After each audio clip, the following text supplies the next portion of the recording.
tey distribution vivres yi état bu Cité Senghor la 1 ak 2 tey nag ñu ngi woon fii ci Cité Senghor commencé distribution yi ngeen gis ni piles yi moom lañ teg nii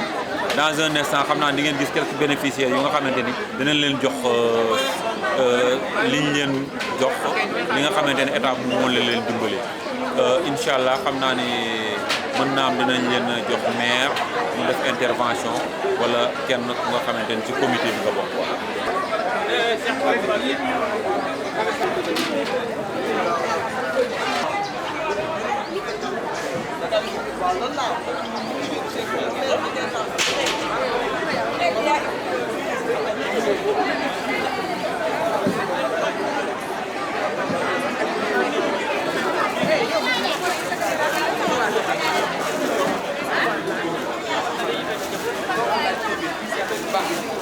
Gracias.